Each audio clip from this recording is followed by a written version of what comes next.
ಪರಮೇಶ್ವರಿಯ ಪಾದಕ್ಕೆ ನಮಸ್ಕಾರವನ್ನ ಮಾಡ್ತಾ, ಗುರು ಹಿರಿಯರನ್ನ, ಆರಾಧ್ಯ ದೇವರನ್ನ ಮನಸ್ಸಲ್ಲಿ ಸ್ಮರಣೆ ಮಾಡ್ತಾ ಇವತ್ತಿನ ತರಗತಿಯನ್ನ ಶುರು ಮಾಡೋಣ. ಮುಂದುವರಿದ ಭಾಗವಾಗಿ 31ನೆಯ ಶ್ಲೋಕ. ಈ 31ನೇ ಶ್ಲೋಕ ಏನ್ ಹೇಳುತ್ತೆ ಅಂದ್ರೆ, ಪುರುಷಾರ್ಥದ ಆದಿಯನ್ನು ತೋರ್ತಕ್ಕಂಥ ಶ್ರೀಚಕ್ರದ ಹಿರಿಮೆಯನ್ನ ತೋರಿಸುತ್ತೆ. 31ನೇ ಶ್ಲೋಕ. ಚತುಷ್ಟ್ಯಾ ತಂತ್ರೈ ಸಕಲಮತಿ ಸಂಧಾಯ ಭುವನಂ ಸ್ಥಿತಸ್ತತ್ ಸಿದ್ಧಿ ಪ್ರಸವ ಪರತಂತ್ರೈ ಪಶುಪತಿ ಅನ್ನೋ ಶ್ಲೋಕ ಕಲಿತಿರ್ತೀರ. ಆಲ್ರೆಡಿ ಗುರುಕುಲದಲ್ಲಿ ಶುರುವಾಗಿದೆ. ಕಲಿತಾರವರೆಲ್ಲ ನೋಡ್ಕೊಳ್ಳಿ, ನೀವು ಸರಿಯಾಗಿ ಅದನ್ನು ಉಚ್ಚಾರಣೆ ಮಾಡಿದ್ರ ಅಂತ. ಏನ್ ಹೇಳುತ್ತೆ ಗೊತ್ತಾ? ವಿಶೇಷವಾಗಿ ಇಲ್ಲಿ ಭಗವತಿ ಹಾಗೂ ಅವರು ಹೇಳ್ಬಿಟ್ಟಿದ್ದಾರೆ ನೋಡಿ, ಪುರುಷಾರ್ಥದ ಆದಿಯನ್ನು ತೋರ್ತಕ್ಕಂತ ಶ್ರೀಚಕ್ರದ ಹಿರಿಮೆ. ಏನು ಪುರುಷಾರ್ಥದ ಆದಿ, ಶ್ರೀಚಕ್ರದ ಹಿರಿಮೆ ಎಂತದ್ದು ಅಂದ್ರೆ, ಮೊದಲಿಗೆ ಶ್ಲೋಕ ತುಂಬಾ ಚೆನ್ನಾಗಿ ಹೇಳುತ್ತೆ. ಅಲ್ಲಿ ನಂಬರ್ಸ್ ಬರುತ್ತೆ.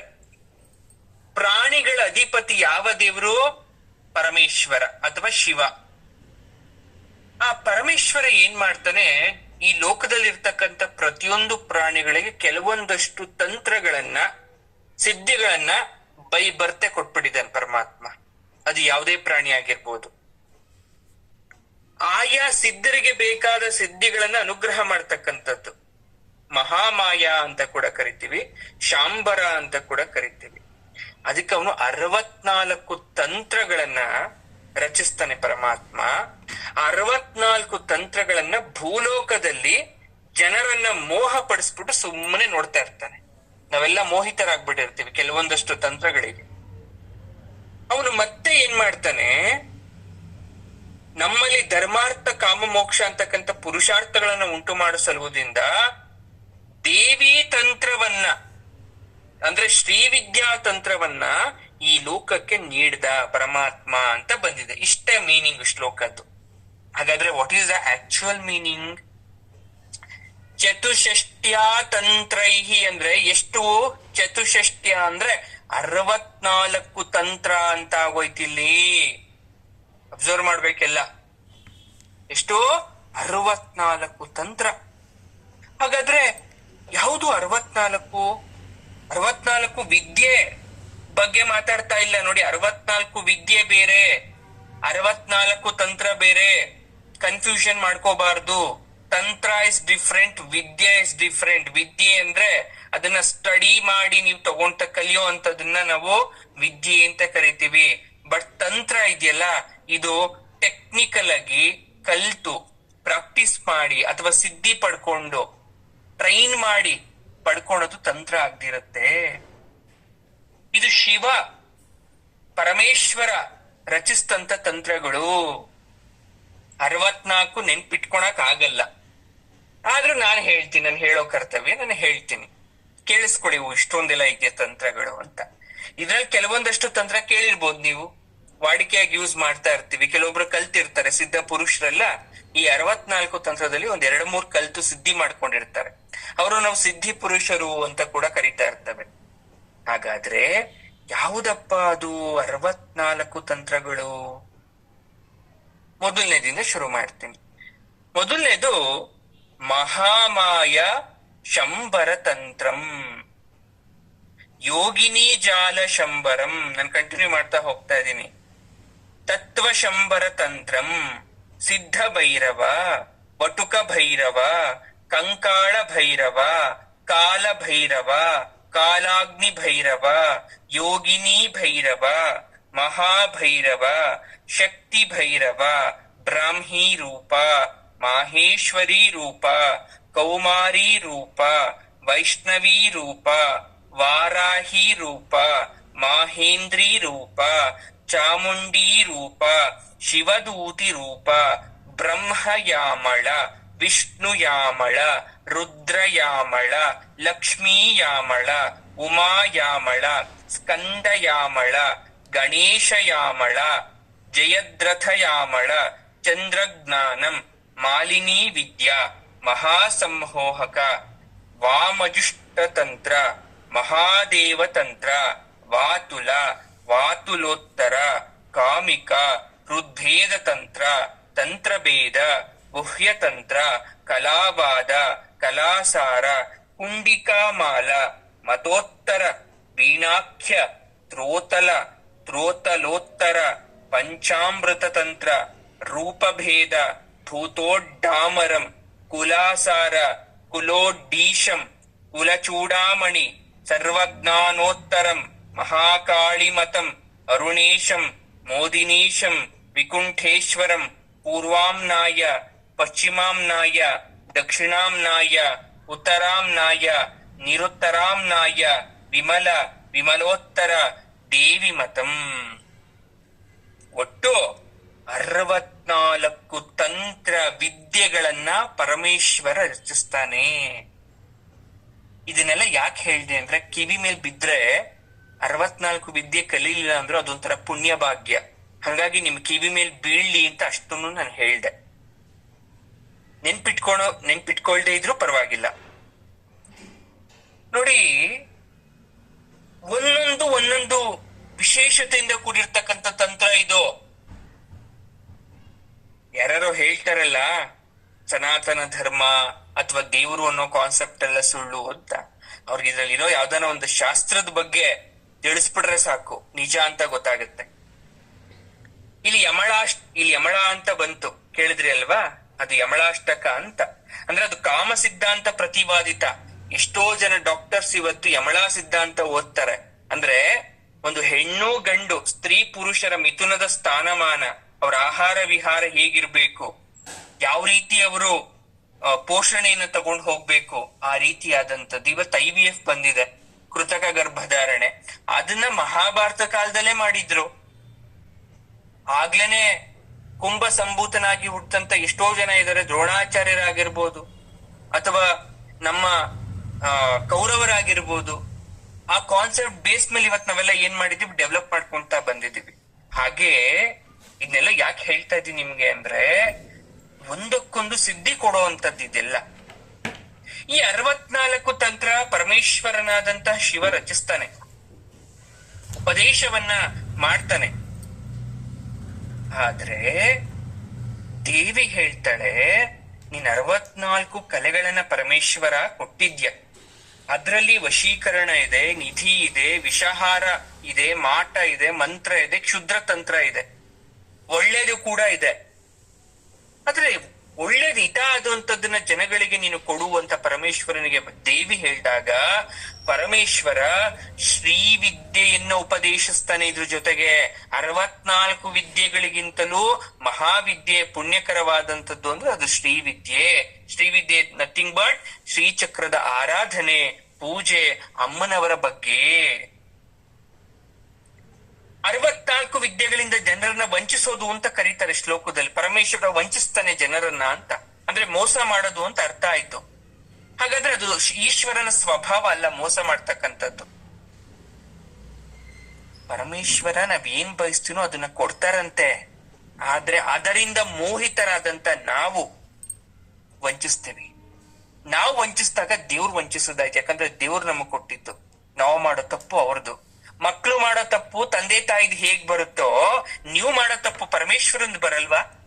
ಪಾಪ ಅದಕ್ಕೆ ಏನಂತ ಕರೀತಾ ಇದಾರೆ, ನೀನ್ ವಂಚಿಸ್ತೆ ಅಂತ ಇದಾರೆ ಈಶ್ವರನ್. ಆದ್ರೆ ಈಶ್ವರ ವಂಚಿಸ್ತಿಲ್ಲ, ವಂಚಿಸ್ತಾ ಇರೋದು ನಾವು. ಕೆಟ್ಟ ಹೆಸರು ಬಂದಿದ್ದು ಪರಮೇಶ್ವರನಿಗೆ. ಪರಮೇಶ್ವರ ತಂದೆಯಂತೆ ನಾವೆಲ್ಲ ಮಕ್ಕಳಂತೆ. ಮಕ್ಕಳು ಕೇಳಿದ್ದನ್ನ ಕೊಡೋದು, ಕೊಡ್ಸೋದು ತಂದೆ ಕರ್ತವ್ಯ. ಆದ್ರೆ ತಾಯಿ, ತಂದೆ ಏನಾದ್ರೂ ಕೊಡ್ಸ್ಬೇಕಾದ್ರೆ ಅದು ಬೇಡ ಸುಮ್ನಿರಿ, ಮಗು ಹಠ ಮಾಡುತ್ತೆ ಅಂತ ಅದೆಲ್ಲ ಕೊಡಿಸ್ಬಾರ್ದು ನೀವು ಅಂತ ತಾಯಿ ಒಂದು ಮಾತು ಮುಂದೆ ಹೋಗಿ ಬೈದು ಹೇಳ್ತಾಳೆ. ಕಾರಣ, ಮಕ್ಕಳಿಗೆ ಹಿತ ಯಾವುದು ಅಹಿತ ಯಾವುದು ಅಂತ ವಿಷಯದಲ್ಲಿ ತಾಯಿ ಇಲ್ಲದೆ ಇನ್ಯಾರಿಗೂ ಜ್ಞಾನ ಇಲ್ಲ, ಅರಿವಿಲ್ಲ. ತಂದೆ ಒಂದು ಹೆಜ್ಜೆ ಇಟ್ಬಿಟ್ರು, ತಾಯಿ ಹೆಜ್ಜೆ ಇಡಲ್ಲ ಮಕ್ಕಳು ವಿಚಾರದಲ್ಲಿ. ಹಾಗಾಗಿ ಪರಮೇಶ್ವರ 64 ವಿದ್ಯೆಗಳನ್ನ ನಮಗ್ ಕೊಟ್ಬಿಟ್ರು. ಪಕ್ಕದಲ್ಲಿ ತಾಯಿ ಇದ್ ಹೇಳಿದ್ಲು, 64 ವಿದ್ಯೆ ಕೊಟ್ರಿ, ಇದು ಯಾವುದು ಉಪಯೋಗ ಇಲ್ಲ ಅಂತ ನಾನು ಹೇಳ್ತಿಲ್ಲ. ಇದಕ್ಕೆ ಉಪಯೋಗ ಇನ್ನೊಂದು ಅತಿ ಉಪಯೋಗ ಇದೆ, ಅದು ಶ್ರೀವಿದ್ಯಾ ತಂತ್ರ. ಅದನ್ನ ಹೇಳ್ಕೊಡಿ ಮಕ್ಳಿಗೆ ಅಂತ ತಾಯಿ ಹೇಳ್ಸಿದ್ದಂತೆ. ಎಲ್ಲ ಶಾಸ್ತ್ರ ಪರಮೇಶ್ವರ ಉಪದೇಶ ಮಾಡ್ದ ಅನ್ನೋ ಪ್ರತೀತಿ ಇದೆ. ಸಂಗೀತ, ನಾಟ್ಯ, ವ್ಯಾಕರಣ ಎಲ್ಲದಕ್ಕೂ ಮೂಲ ಈಶ್ವರ, ಜ್ಞಾನದ ಪತಿ, ದಕ್ಷಿಣಾಮೂರ್ತಿ, ಜ್ಞಾನೇಶ್ವರ ಅವನು. ಆದ್ರೆ ಲೌಕಿಕ ಬಯಕೆಗೆ ಅನುಗುಣವಾಗಿ ಅವನು ನಮ್ಗೆಲ್ಲ ಕೊಡ್ತಾ ಹೋದ. ಈ ಲೌಕಿಕ ಬಿಟ್ಟು ಆಧ್ಯಾತ್ಮಿಕ ಯಾರು ಕೊಡ್ತಾರೆ ನಮ್ಗೆ? ಮನಸ್ಸಿಗೆ ಶಾಂತಿ ಯಾರು ಕೊಡ್ತಾರೆ?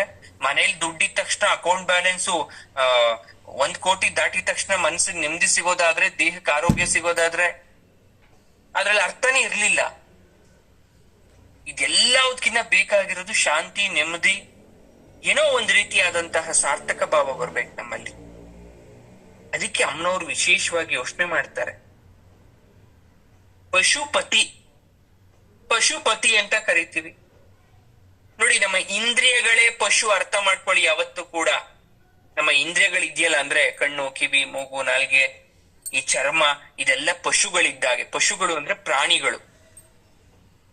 ಆಯಾಯ ಪಶುವನ್ನ ರಕ್ಷಣೆ ಮಾಡೋ ಸಲುವಾಗಿ ಪಶುಪತಿ ಆಗ್ತಾನೆ. ಪಶುಪತಿ ಇಸ್ ನಥಿಂಗ್ ಬಟ್ ಜೀವಾತ್ಮ. ಶಿವನೇ ಜೀವಾತ್ಮ ಆಗಿರೋದ್ರಿಂದ ಪಶುಪತಿ ಅಂದ್ರೆ ಶಿವ ಅಂತ ಆಗತ್ತೆ. ಸೌಂದರ್ಯ ಲಹರಿ ಮತ್ತು ಲಲಿತಾ ಸಹಸ್ರನಾಮಗಳು ಶ್ರೀವಿದ್ಯೆನ ಪ್ರತಿಪಾದಿಸ್ತಕ್ಕಂಥ 2 ಬಹುಮುಖ್ಯವಾದಂತ ಶ್ಲೋಕ. ದ ಮೈನ್ ಶ್ಲೋಕ ಅಂದ್ರೆ ಅದು ಲಲಿತಾ ಸಹಸ್ರನಾಮ ಮತ್ತು ಸೌಂದರ್ಯ ಲಹರಿ. ತುಂಬಾ ಜನ ವ್ಯಾಖ್ಯಾನ ಬರೀತಾರೆ. ಒಬ್ಬೊಬ್ರು ಶ್ರೀವಿದ್ಯೆ ಬಗ್ಗೆ ಒಂದೊಂದರ ಮಾತಾಡ್ತಾರೆ. ಇನ್ನೊಂದು ವಿಚಾರ ಗೊತ್ತಿರ್ಲಿ, ಭಾರತದಲ್ಲಿ ಮಾತ್ರ ಶ್ರೀವಿದ್ಯೆ ಫೇಮಸ್ ಅಲ್ಲ, ಬೇರೆ ದೇಶಗಳಲ್ಲೂ ಕೂಡ ಶ್ರೀವಿದ್ಯೆಯನ್ನ ನಿಗೂಢವಾಗಿ ಅಭ್ಯಾಸ ಮಾಡ್ತಕ್ಕಂತ ಪಂಡಿತರಿದ್ದಾರೆ. ಥಿಯೋಸಾಫಿಕಲ್ ಸೊಸೈಟಿ ಅಂತ ಕೇಳಿರ್ಬೋದು ನೀವು. ಆ ಥಿಯೋಸಾಫಿಕಲ್ ಸೊಸೈಟಿಲಿ ಶ್ರೀವಿದ್ಯೆಯನ್ನು ಅಂಗೀಕಾರ ಮಾಡಿದ್ದಾರೆ. ಸರ್ಜಾನ್ ಉಡ್ರಾಫ್ ಅಂತ ಅವರು ಶೈವ ಶಾಕ್ತವನ್ನ, ತತ್ವಶಾಸ್ತ್ರವನ್ನ, ಶ್ರೀವಿದ್ಯೆಯನ್ನ ಮಾಡ್ತಕ್ಕಂಥ ಗ್ರಂಥವನ್ನ ರಚಿಸಿ ಪಾಶ್ಚಾತ್ಯ ರಾಷ್ಟ್ರಗಳಲ್ಲಿ ಪ್ರಚಾರವನ್ನ ಮಾಡಿದ್ರವರು. ಇವತ್ತಲ್ಲ. ಥಿಯೋಸಾಫಿಕಲ್ ಸೊಸೈಟಿ ಬಗ್ಗೆ ಗೂಗಲ್ಗೆ ಹೋಗಿ ಸರ್ಚ್ ಮಾಡಿ ನೀವು. ರಾಜಾರಾಮ್ ಮೋಹನ್ ರಾಯ್ ಕೇಳಿರ್ಬೋದು ನೀವೆಲ್ಲ. ಅವ್ರು ಬದುಕಿದಂತ ಕಾಲದಲ್ಲಿ ಅಮೆರಿಕದಲ್ಲಿ ಹೋಗಿ ಶ್ರೀವಿದ್ಯಾ ತಂತ್ರವನ್ನ ಹೇಳ್ಕೊಟ್ಟವ್ರವರು. ನಾವಂತೂ ಈಗ ಅದ್ರಂದ್ರೆ ಏನು ಅಂತ ಅರ್ಥ ತಿಳ್ಕೊಳಕ್ ಪ್ರಯತ್ನ ಪಡ್ತಾ ಇದೀವಪ್ಪ. ನೋಡಿ, ತಂತ್ರಶಾಸ್ತ್ರದ ಇತಿಹಾಸ ಅನ್ನೋದು ನಮ್ಗೆಲ್ರಿಗೂ ಜ್ಞಾನ ಕಡಿಮೆ ಬಿಡಿ. ಈಗ ನಾನು ತುಂಬಾ ಡೆಪ್ತ್ ಹೋಗ್ಬಿಟ್ರೆ ನನಗೂ ಬೋರ್ ಆಗ್ಬೋದು, ನಿಮ್ಗೂ ಬೋರ್ ಆಗ್ಬೋದು. ಎಷ್ಟು ಬೇಕೋ ಅಷ್ಟು ಬಗ್ಗೆ ಮಾತಾಡೋಣ. ಹೌದು, ಬ್ರಹ್ಮ ಸಮಾಜವನ್ನ ಸ್ಥಾಪನೆ ಮಾಡಿದ್ರು. ಆದ್ರೆ ಬ್ರಹ್ಮ ಸಮಾಜ ಸ್ಥಾಪನೆ ಮಾಡಿದ್ರು ಕೂಡ ಅವರು ಏನಂತ ಅಂದ್ರು, ವಿಗ್ರಹಾರಾಧನೆ ಬೇಡ, ದೇವ್ರು ಒಬ್ನೇ, ಈ ಒಳಗಡೆನೆ ಕೈ ಮುಗಿದು ಬಿಡಿ ಅಂತ ಹೇಳಿದ್ರು. ಬಟ್ ಆದ್ರೆ ಶ್ರೀವಿದ್ಯೆನ ಪ್ರತಿಪಾದನೆ ಮಾಡಿದ್ರು. ಯಾಕಂದ್ರೆ ಅದರಲ್ಲಿ ಮಾನಸ ಪೂಜೆ ಬಗ್ಗೆ ಇತ್ತು, ಜೊತೆಗೆ ಎರಡೂ ಹೇಳಿದ್ರು, ದೇವರನ್ನ ನೀವು ಮನ್ಸಲ್ಲಾದ್ರೂ ಇಟ್ಕೊಂಡ್ ಪೂಜೆ ಮಾಡಿ, ಹೊರಗಡೆನಾದ್ರೂ ಇಟ್ಕೊಂಡ್ ಪೂಜೆ ಮಾಡಿ ಅಂತ ಅವ್ರು ಹೇಳಿದ್ರು. ಆಮೇಲೆ ಆರ್ಯ ಸಮಾಜ ಆಗಿರ್ಬೋದು, ಆಮೇಲೆ ಸ್ವಾಮಿ ದಯಾನಂದ ಸರಸ್ವತಿಗಳಾಗಿರ್ಬೋದು, ವೇದಗಳಿಗೆ ಹಿಂತಿರುಗಿ ಅಂತ ಬೇರೆ ಹೇಳಿದ್ರು ಅವರು. ಈ ತರ ತುಂಬಾ ಜನ ಬಂದ್ರು ಸ್ಕಾಲರ್ಸ್. ಅದು ಬಿಡಿ, ಅದು ಹಿಸ್ಟ್ರಿ, ಅದ್ರ ಬಗ್ಗೆ ನಾನು ಈಗ ಮಾತಾಡಲ್ಲ. ಎಲ್ಲೆಲ್ಲಿ ಅವರು ಪ್ರಚಾರ ಮಾಡಿದ್ರು 12ನೇ ಶತಮಾನದಲ್ಲಿ ಅಂದ್ರೆ ಅವರೆಲ್ಲ ಬೇರೆಯವರು. 12th ಸೆಂಚುರಿಲಿ ಚೀನಾ, ಬರ್ಮಾ, ಕಾಂಬೋಡಿಯಾದಲ್ಲಿ ತತ್ವಶಾಸ್ತ್ರ ಜ್ಞಾನವನ್ನ ಅಥವಾ ಶ್ರೀವಿದ್ಯೆಯನ್ನ ಪ್ರಚಾರ ಮಾಡ್ತಾರಂತೆ. ಈಗ ನಾವೇನ್ ಸೈನ್ಸ್ ಅಂತ ಕರಿತಾ ಇದೀವಿ, ಅದನ್ನ ಅವರು ತಂತ್ರಜ್ಞಾನ ಅಂತ ಕರೆದ್ರು, ಟೆಕ್ನಾಲಜಿ.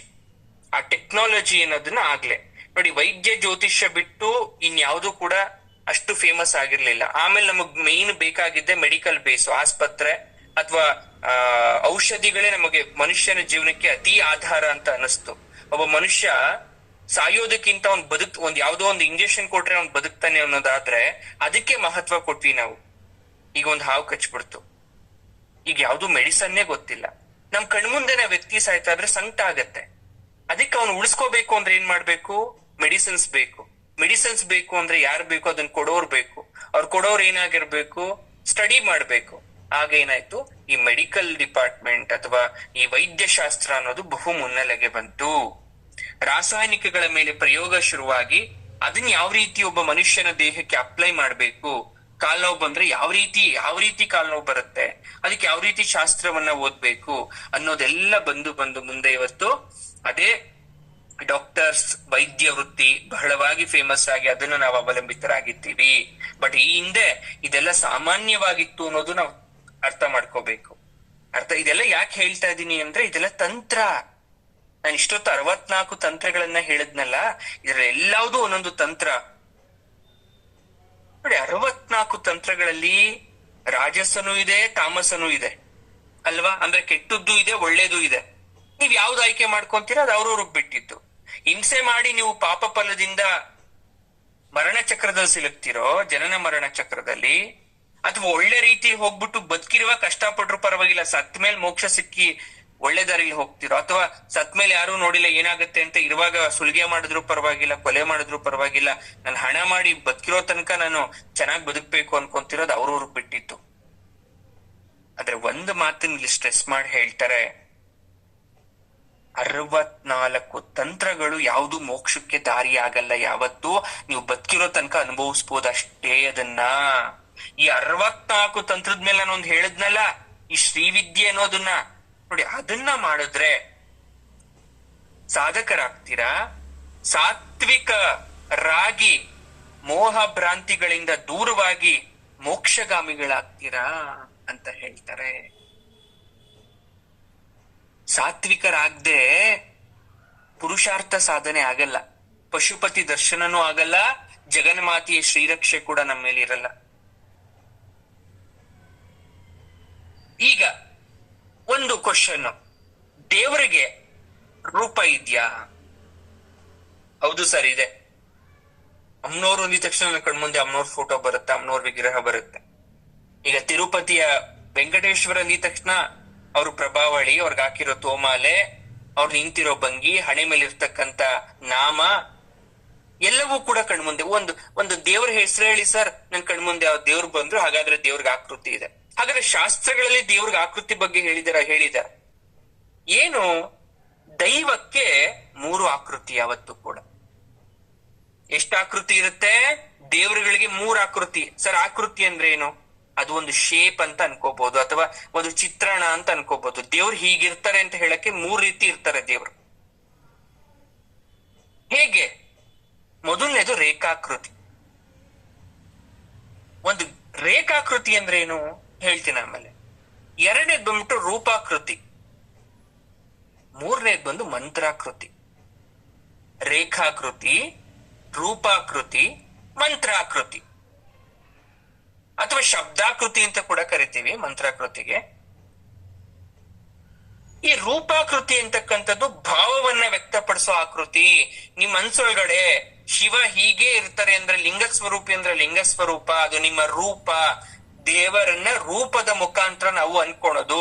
ಒಬ್ಬ ಪೇಂಟರ್, ಒಬ್ಬ ಚಿತ್ರಕಾರ ಅಮ್ಮನವ್ರ ಚಿತ್ರ ಬರೀತಾರೆ ಅಂದ್ರೆ ನಿಂತಿರೋ ಚಿತ್ರನಾದ್ರೂ ಬರಿಬೋದು, ಕೂತಿರೋ ಚಿತ್ರನಾದ್ರೂ ಬರಿಬೋದು, ಇಲ್ಲ ಅಂದ್ರೆ ಉಗ್ರವಾಗಿರ್ತಕ್ಕಂಥ ಚಿತ್ರನಾದ್ರೂ ಬರಿಬೋದು. ಇದೆಲ್ಲ ಏನಾಯ್ತು? ಇದು ರೂಪಾಕೃತಿ ಆಯ್ತು. ಒಂದು ಮುತ್ತೈದೆ ಹೆಂಗಸು ಬಂದ್ರು, ಹಾಗೆ ಏನು ಇರ್ಲಿಲ್ಲ, ತ್ರಿಶೂಲ ಇರ್ಲಿಲ್ಲ, ತಲೆಯಲ್ಲಿ ಒಂದು ಕಿರೀಟ ಇರ್ಲಿಲ್ಲ, ಬಟ್ ದೇವ್ರು ಅಂತ ಗೊತ್ತು, ಸಾಮಾನ್ಯವಾಗಿ ಬಂದ್ರು ಅಂದ್ರೆ ಅದು ರೂಪಾಕೃತಿ ಆಯ್ತು. ಹೇಗ್ ಬೇಕಾದ್ರೂ ನಾವು ಅನ್ಕೋಬಹುದು. ರೇಖಾಕೃತಿ ಅಂದ್ರೆ ರೇಖೆಗಳ ಮೂಲಕ ಭಾವವನ್ನ ಸಾಂಕೇತಿಕವಾಗಿ ಚಿತ್ರೀಕರಿಸೋದು. ಒಂದು ಗೆರೆ ಹಾಕಿ, ಇನ್ನೊಂದ್ ಗೆರೆ ಹಾಕಿ, ಇನ್ನೊಂದ್ ಗೆರೆ ಹಾಕಿ ದೇವರಿದ್ದಾರೆ ಅಂತ ಅನ್ಕೊಳೋದು. ಅದ್ಯಾವುದು ಅಂತ ಹೇಳ? ಇವತ್ತು ನಾವೇನು ಮಂಡಲಾರಾಧನೆ ಬರೀತಾ ಇದೀವಿ ಅದು ರೇಖಾಕೃತಿ. ಯಾಕೆ ಮನೇಲಿ ಪೂಜೆ ಮಾಡಿಸ್ಬೇಕಾದ್ರೆ ದೇವಸ್ಥಾನಗಳಲ್ಲಿ ಮಂಡಲವನ್ನ ಹಾಕ್ತಾರೆ? ಸುದರ್ಶನ ಮಂಡಲ, ದ್ವೈಕದೋ ಭದ್ರ ಮಂಡಲ, ನವಗ್ರಹ ಮಂಡಲ, ಮಹಾಗಣಪತಿ ಮಂಡಲ, ಈ ರೀತಿ. ಮತ್ತೆ ಆಶ್ಲೇಷ ಬಲಿ ಮಾಡ್ಬೇಕಾದ್ರೆ ಆಗ್ತಕ್ಕಂಥ ಮಂಡಲ, ದುರ್ಗಾ ಚಂಡಿ ಪಾರಾಯಣ ಮಾಡ್ಬೇಕಾದ್ರೆ ಆಗ್ತಕ್ಕಂಥ ಮಂಡಳ ಅಮ್ಮನವ್ರದು. ಅದನ್ನೇ ರೇಖಾಕೃತಿ ಅನ್ನೋದು. ಅದಕ್ಕೂ ಜೀವ ಇದೆ. ಅದು ದೇವರ ಆಕೃತಿಯ ಒಂದು ಭಾಗ ರೇಖಾಕೃತಿ. ಅದಕ್ಕೆ ನಾವು ಮಂಡಲ ಪೂಜೆ ಅಂತ ಮಾಡೋದು. ಸುಮ್ನೆ ರಂಗೋಲಿ ಬರೆದ್ಬಿಟ್ಟು ಅದಕ್ಕೆ ಪೂಜೆ ಮಾಡೋದಲ್ಲ. ರೂಪಾಕೃತಿ ಗೊತ್ತಾಯ್ತು, ರೇಖಾಕೃತಿ ಗೊತ್ತಾಯ್ತು. ಈ ರೇಖಾಕೃತಿನ ಎಲ್ಲಿ ಬಳಸ್ತೀವಿ ಗೊತ್ತಾ? ನಾವು ನಿತ್ಯ ಬಳಸ್ತಾ ಇರ್ತೀವಿ. ಎಲ್ಲಿ ಬಳಸ್ತೀವಿ ಅಂದ್ರೆ ಯಂತ್ರಾರಾಧನೆಯಲ್ಲಿ ಬಹಳ ಬಹಳ ಮುಖ್ಯ ರೇಖಾಕೃತಿ. ಒಂದ್ ಬಾಲಗ್ರಹದ ಕಟ್ಟೋ ಯಂತ್ರದಿಂದ ಹಿಡಿದು ವಶೀಕರಣ ಯಂತ್ರ ತನಕ ನಾವು ಬಳಸೋದೇ ರೇಖಾಕೃತಿ. ಲೈನ್ಸ್ ಎಲ್ಲ ಬರಿಬೇಕು, ಬಾಕ್ಸ್ ಹಾಕೋಬೇಕು, ಅದ್ರೊಳಗಡೆ ಒಂದ್ ಬೀಜಾಕ್ಷರಿ ಮಂತ್ರ ತುಂಬೇಕು. ಇಲ್ಲ ಮೇಡಮ್ ಒಂದ್ ಯಂತ್ರ ಬರ್ಸಿದ್ರು ನಿಮ್ಗೆ ತ್ರಿಶತಿ ಕ್ಲಾಸ್ ಅಲ್ಲಿ, ಅದು ರೇಖಾಕೃತಿ ಆಯ್ತು. ಪೆನ್ ತಗೊಂಡ್ರಿ ರೌಂಡ್, ಈ ಕಡೆ ಒಂದು ಲೋಟಸ್ ದಳಗಳೆಲ್ಲ ಬರ್ದ್ ಬಿಟ್ರಿ, ಹೊರಗಡೆ ಅದಕ್ಕೊಂದು ಭಾಷೆ ಚಿತ್ರಣ ಕೊಟ್ರಿ, ಅದೇನಾಯ್ತು? ರೇಖಾಕೃತಿ ಆಯ್ತು. ಮಂತ್ರಾಕೃತಿ ಏನು ಹಾಗಾದ್ರೆ?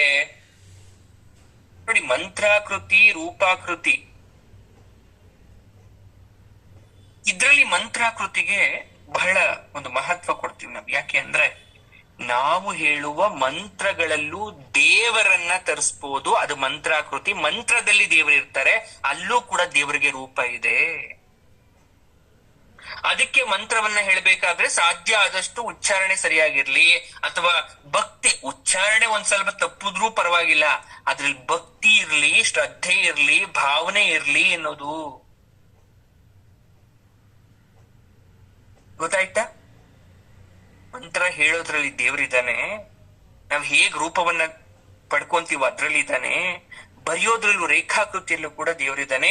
ಇದು ದೈವಕ್ಕೆ ಇರ್ತಕ್ಕಂಥ 3 ಆಕೃತಿ, ದೇವರಿಗೆ ಇರತಕ್ಕಂಥ 3 ಶೇಪ್ಸ್ ಅಂತ ಕರಿತೀವಿ ನಾವು, ಜೀವ ಅಂತ ಕರಿತೀವಿ. ನೋಡಿ, ಅಭಿನವದ ಏಕಗಣ ಸಾಧಿಸೋದು ಎರಡರದ್ದು ಗೋಲ್ ಆಗಿರುತ್ತೆ. ಏನು ಅಭಿನವ ಏಕಗಣ ಅಂದ್ರೆ,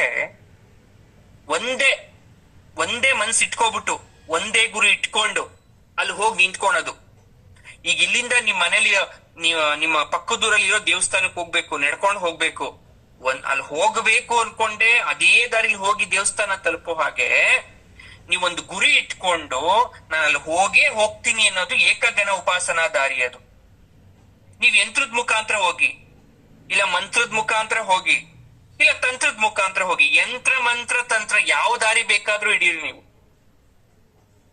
ಮುಮ್ಮುಖದ ದಾರಿ ಅಂತ ಕರಿತೀವಿ ನೋಡಿ. 3 ಮುಖದ ದಾರಿ ಮುಮ್ಮುಖ ಆಯ್ತು, ಮುಮ್ಮುಖದ ದಾರಿ ಅಂತ ಕರಿತೀವಿ. ಅದನ್ನ ನಾವು ಶಾಕ್ತ ತಂತ್ರ ಅಂತ ಕರಿತೀವಿ. ಯಂತ್ರ ಅಂದ್ರೆ ಶ್ರೀಚಕ್ರೋಪಾಸನೆ ತಂತ್ರ, ಶ್ರೀವಿದ್ಯೋಪಾಸನೆ ಮಂತ್ರ.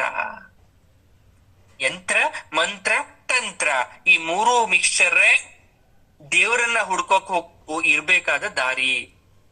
ತುಂಬಾ ಜನ ಕೇಳ್ತಿರಲ್ಲ, how to reach the God, destiny, ದೇವರನ್ನ ತಲುಪ್ತಕ್ಕಂಥ ಮಾರ್ಗ ಯಾವುದು, ದಾರಿ ಯಾವುದಯ್ಯ, ವೈಕುಂಠಕ್ಕೆ ದಾರಿ ಯಾವುದಯ್ಯ ಅಂತ ಆಡಲ್ ಹೇಳ್ತೀವಿ. ಹಾಗೆ ದಾರಿ ಯಾವುದು? ವೈಕುಂಠ ಇದೆ, ಕೈಲಾಸ ಇದೆ, ಸ್ವರ್ಗ ಇದೆ. ರೂಟ್ ಮ್ಯಾಪ್ ಹಾಕೊಟ್ಟಿದಾರ ಯಾರಾದ್ರೂ? ಅಥವಾ ಹೋಗ್ ಬಂದಿರೋರು ಯಾರಾದ್ರೂ ಇದಾರ? ಯಾವ ದಾರಿಲಿ ಹೋದ್ರೆ ದೇವ್ರು ಸಿಗ್ತಾನೆ? ಸ್ಟ್ರೈಟ್ ಹೋಗ್ಬೇಕಾ, ರೈಟ್ ಹೋಗ್ಬೇಕಾ, ಲೆಫ್ಟ್ ಹೋಗ್ಬೇಕಾ, ಯೂ ಟರ್ನ್ ಮಾಡ್ಕೋಬೇಕಾ? ಅದು ಭೂಮಿ ಅಲ್ಲ. ಸರಿ, ಅಂತರಿಕ್ಷ ಆದ್ರೆ ಅದಕ್ಕೇನಾದ್ರೂ ಫ್ಲೈಟ್ ಅಲ್ಲಿ ಹೋಗ್ಬೋದಾ? ಅದಕ್ಕೆ ವಾಯು ಮಾರ್ಗ ಕೂಡ ಇಲ್ಲ. ಅದಕ್ಕಿರ್ತಕ್ಕಂಥದ್ದು ಹಲವಾರು ಮಾರ್ಗ. ಆ ಮಾರ್ಗದಲ್ಲಿ ಸುಲಭದ ಮಾರ್ಗ ಯಂತ್ರ, ತಂತ್ರ, ಮಂತ್ರದಿಂದ ಕೂಡಿರ್ತಕ್ಕಂಥ ಮುಮ್ಮುಖದ ದಾರಿ. ಅದೇ ಶಾಕ್ತ ತಂತ್ರ ಯಂತ್ರ, ಚಕ್ರೋಪಾಸನೆ ತಂತ್ರ, ಶ್ರೀವಿದ್ಯೋಪಾಸನೆ ಮಂತ್ರ. ಸರಿ, ಮಂತ್ರದಿಂದ ಹೋಗ್ಬೇಕು ಅನ್ನೋದಾದ್ರೆ ನೋಡಿ, 3 ಬೇರೆ ಬೇರೆ ತರ ಕಾಣಿಸ್ತಾ ಇದೆ ನಮ್ ಕಣ್ಣಿಗೆ. ಸರ್, ನೀವು ಹೇಳಿದ್ರಿ ಶಾಕ್ತ ತಂತ್ರ ಅಂದ್ರೆ ಯಂತ್ರ, ಚಕ್ರೋಪಾಸನೆ ಅಂದ್ರೆ ತಂತ್ರ, ಶ್ರೀವಿದ್ಯೋಪಾಸನೆ ಅಂದ್ರೆ ಮಂತ್ರ. 3 ಬೇರೆ ಬೇರೆ ತರ ಕಾಣಿಸ್ತಾ ಇದೆಯಲ್ಲ? ಹೌದು, 3 ಬೇರೆ ಬೇರೆ, ಬಟ್ ಎಲ್ಲ ಒಂದೇ ಕಾನ್ಸೆಪ್ಟ್. ನಾನ್ ನೀರ್ ಕುಡೀರಿ ಅಂದ್ರು, ಬಾಯಾರಿಕೆ ಆಗಿದ್ಯಾ ಅಂತ ಕೇಳಿದ್ರು, ನೀರ್ ಕುಡ್ದಿದ್ರೆ ಚೆನ್ನಾಗಿತ್ತು ಅಂತ ಕೇಳಿದ್ರು, ಮೂಲ ಒಂದೇ, ನೀವ್ ನೀರ್ ಹೋಗ್ಲಿ ನಿಮ್ ದೇಹಕ್ಕೆ ಅಂತ. ಹಾಗೇನೆ ಯಾವ ದಾರಿಲಿ ಹೋದ್ರು ಕೂಡ ಹೋಗೋದೆಲ್ಲಿಗೆ? ಅಮ್ಮನವ್ರ ಹತ್ರ, ಆ ತಾಯಿ ಪಾದಕ್ಕೆ, ಅಥವಾ ಆಕೆನ ದರ್ಶನ ಮಾಡ್ಲಿಕ್ಕೆ ಅನ್ನೋದಂತೂ ಸತ್ಯ. ಇದರಿಂದ ಏನ್ ಅರ್ಥ ಆಯ್ತು ಹಾಗೆಲ್ಲ ಅಂದ್ರೆ ನಿಮ್ಗೆ? ತಾಯಿನ ನೋಡ್ಬೇಕಿತ್ತು, ಆದ್ರೆ ನೋಡಕ್ಕಿನ್ನ ಮುಂಚೆ ಪರಮೇಶ್ವರ 64 ಮೋಹಿತ ಆಗ್ತಕ್ಕಂತ ತಂತ್ರಗಳನ್ನ ನಮ್ಮ ಮನುಷ್ಯರು ಕೊಟ್ಬಿಟ್ಟ. ನಾವು ಪ್ರತಿನಿತ್ಯ ಅದೇ ತಂತ್ರದಲ್ಲಿ ಮುಳುಗಿ ಮುಳುಗಿ ಮುಳುಗಿ ಅದೇ ಮೋಹದಲ್ಲಿ ಸಿಕ್ಕಾಕೊಂಡ್ಬಿಟ್ಟು ಇಲ್ಲೇ ಇದೀವಿ. ನನ್ಗೆ 10 ವರ್ಷನೋ 20 ವರ್ಷನೋ 30 ವರ್ಷನೋ ಮದ್ವೆ ಆಯ್ತಾ, ಮದ್ವೆ ಆಗ್ಲಿಲ್ವಾ, ಮಕ್ಳಿದಾರ, ಮೊಮ್ಮಕ್ಳಿದಾರ, ನೀವ್ ಎಲ್ಲಿದ್ದೀರಾ, ಅದ್ಯಾವುದೂ ಮ್ಯಾಟ್ರ್ ಅಲ್ಲ. ಇರೋ ನಿಮಗ್ 100 ವರ್ಷದಲ್ಲಿ ಪರಮಾತ್ಮ ಅದೆಷ್ಟು ವರ್ಷ ಫಿಕ್ಸ್ ಮಾಡಿ ಅದ್ರಲ್ಲೂ ನನ್ ದೇಹ ಅರ್ಗಿಸ್ಕೊಂಡು ಕೊಟ್ಟಿರೋ 80 ವರ್ಷದಲ್ಲಿ ಯಾವ್ದೋ ಒಂದ್ ಪಾರ್ಟ್ ದೋಷಪೂರಿತಾಗಿ ಅದೋ 10 ವರ್ಷ ಕಡಿಮೆ ಮಾಡ್ಕೊಂಡು ಚೆನ್ನಾಗಿರ್ಬೇಕಾದ್ರೆ ಎಲ್ಲೋ ಬಿದ್ದು ಇನ್ನೊಂದ್ 5 ವರ್ಷ ಆಯುಸ್ ಕಡಿಮೆ ಮಾಡ್ಕೊಂಡು 50 ವರ್ಷನೋ 60 ವರ್ಷನೋ ಆಯುಸ್ಸು ಅಥವಾ ಒಂದ್ 70 ವರ್ಷ ಆಯುಸ್ ಉಳಿಸ್ಕೊಂಡಿದೀನಿ ನಾನು ಈಗ. ಆ ಇರೋ 70 ವರ್ಷದಲ್ಲಿ ಯಾವಾಗ್ಲಾದ್ರೂ ಒಂದ್ಸಲಿನಾದ್ರೂ ಬೇಡ್ವಾ? ಒಂದ್ಸಲಿನಾದ್ರೂ ಅನುಭವ ಆಗದ್ ಬೇಡ? ಒಂದ್ಸಲಿನಾದ್ರೂ ದರ್ಶನ ಆಗದ್ ಬೇಡ್ವಾ? ಅಥವಾ ಏನೋ ಒಂದು ಆಶೀರ್ವಾದ ಸಿಗದ್ ಬೇಡ್ವಾ? ಅಥವಾ ನಾನು ಆ ಸಾಧನೆ ಹಾದಿಲ್ ಇದೀನಿ ಅಂತ ಬೆಂತಟ್ಕೊಂಡು ನೆಮ್ಮದಿಯಾಗಿ ಹೋಗುವಾಗ ಅನಿಸ್ಬಾರ್ದ? ಅದಕ್ಕೇನ್ 70 ವರ್ಷನೇ ಆಗಿರ್ಬೇಕಾ? 20 ವರ್ಷ ಆಗಿರ್ಬೇಕಾ? ಒಂದ್ 5 ವರ್ಷದ ಮಕ್ಳಿಗೆ ದೇವರ ಸಾನ್ನಿಧ್ಯ ಸಿಕ್ಕಿದ್ರೆ ಇನ್ನ ಮಗು ಸಾಯೋ ತನಕ ಏನ್ ಬೇಡವ? ಅದು ಹುಟ್ಟಿದ್ಮೇಲೆ, ಮನುಷ್ಯನಾಗಿ ಹುಟ್ಟಿದ್ಮೇಲೆ ಒಂದ್ಸಲನಾದ್ರೂ ಆ ಪುಣ್ಯ ತಗೊಂಡಿದೆ ಅದು. ಅದೆಲ್ಲ ಸುಳ್ಳು. 70 ವರ್ಷ ಆದ್ಮೇಲೆ ಕಾಸಿಗೆ ಹೋಗ್ಬೇಕು ಅನ್ನೋದು ಅವಾಗ್ಲೇ. ಯಾಕೆ 20 ವರ್ಷದಲ್ಲಿ ಹೋಗ್ಬಿಟ್ರೆ ಶಿವ ಪರಮೇಶ್ವರ ದರ್ಶನ ಕೊಡಲ್ವಾ? ಶಾಪ ಕೊಡ್ತಾನ? ತಂದೆ ತಾಯಿ ಬದುಕಿರೋರು ಹೋಗ್ಬಾರ್ದಂತೆ ಯಾಕೆ? ಜ್ಯೋತಿರ್ಲಿಂಗಗಳಿದೆ, ಕಣ್ ತುಂಬ್ಕೋಬೇಕು. ಪರಮೇಶ್ವರ ದಾರಿ ಕೊಟ್ಟ ಕಣ್ ತುಂಬ್ಕೋಬೇಕು, ಆದ ಕಣ್ ತುಂಬ್ಕೋಬೇಕು. ನನ್ಗೆ ಎಷ್ಟು ವಯಸ್ಸಾದ ಕಣ್ ತುಂಬ್ಕೊಳೋದಲ್ಲ.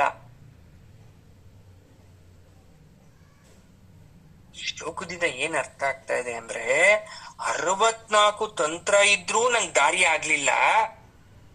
ಆಗ್ಲಿಲ್ಲ ಅಂದ್ರೆ ನನ್ಗೇನು ಉಪಯೋಗ ಆಗ್ಲಿಲ್ಲ. ಅದ್ ಬರೀ ನನ್ ಸ್ವಾರ್ಥ, ಲೋಭ, ನಾನ್ ಬಾಳಕಷ್ಟೇನೆ. ಇದ್ರ ಮೇಲ್ಗಡೆ ಒಂದು ತಂತ್ರ ಇದೆ, ಅದು ಶ್ರೀವಿದ್ಯಾ ತಂತ್ರ. ಅಂದ್ರೆ ಅಮ್ಮನ ನೋಡ್ತಕ್ಕಂತ ಸಾಧನ, ಅದನ್ನ ನಾನ್ ತಿಳ್ಕೋಬೇಕು ಅನ್ನೋ ವಿಚಾರ. ಅದ್ರಲ್ಲಿ ಪಂಚದಶಿ ಯೂಸ್ ಮಾಡ್ತಿರೋ, ಷೋಡಶಾಕ್ಷರಿ ಮಂತ್ರ ಯೂಸ್ ಮಾಡ್ತಿರೋ ನಿಮಗ್ ಬಿಟ್ಟಿದ್ದು. ಆದ್ರೆ ಅದನ್ನ ಮಾಡ್ಬೇಕು, ಮಾಡಕ್ಕೆ ಪ್ರಯತ್ನ ಪಡ್ಬೇಕು, ತಾಯಿನ ನೋಡ್ಬೇಕು. ಅದಕ್ಕೆ ಈ ಶ್ಲೋಕದ ಫಲಶ್ರುತಿ ಏನು ಹೇಳ್ತಾರೆ ಅಂದ್ರೆ, ಸಕಲ ಜನ ವಶ್ಯ ರಾಜವಶ್ಯ ಅಂತ ಕರೀತಾರೆ. ಅಂದ್ರೆ ವಶ್ಯ ಅಂದ್ರೆ ವಶೀಕರಣ ಅಂದ್ರೆ ಎಲ್ರು ನಮ್ಮನ್ನ ಇಷ್ಟಪಡ್ಬೇಕು, ಯಾರು ನನ್ನನ್ನ ದ್ವೇಷಿಸಬಾರ್ದು, ಎಲ್ರು ನನ್ನನ್ನ ಪ್ರೀತಿಯಿಂದ ನೋಡ್ಬೇಕು ಅನ್ನೋದನ್ನ ಅರ್ಥ ಮಾಡ್ಕೊಳ್ಳಿ. ಅತಿ ಸುಖಿಯಾದ ಮನುಷ್ಯ ಯಾರು ಅಂದ್ರೆ ಯಾರನ್ನ ಯಾರು ದ್ವೇಷ ಮಾಡಕ್ ಸಾಧ್ಯ ಇಲ್ವೋ, ಯಾರು ಸದಾಕಾಲ ಹಸನ್ಮುಖಿ ಆಗಿರ್ತಾರೋ, ಯಾರಿಗೆ ದೇಹ ಸದಾಕಾಲ ಸ್ವಾಸ್ಥ್ಯ ರೀತಿಲಿ ಇರುತ್ತೋ ಅವನೇ ಅತ್ಯಂತ ಸುಖಿ ಮನುಷ್ಯ ಅಂತ ಕರೀತಾರೆ. ಮನುಷ್ಯನಾಗ ಹುಟ್ಟಿದ್ಮೇಲೆ ಮನೆಯವರೇ ದ್ವೇಷ ಮಾಡ್ತಿರ್ತಾರೆ, ನಮ್ ಸ್ವಂತ ಮನೆಯವರು.